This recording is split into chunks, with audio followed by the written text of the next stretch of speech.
The Brinell Hardness to HRC Interactive Calculator converts between different hardness scales used in materials testing.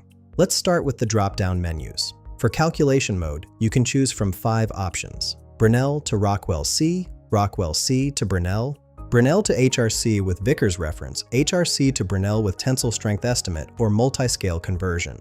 I'll select Brinell to Rockwell C for this demonstration. Next is material type with options for carbon steel, alloy steel, tool steel, and stainless steel. I'm using carbon steel. Now for the input fields.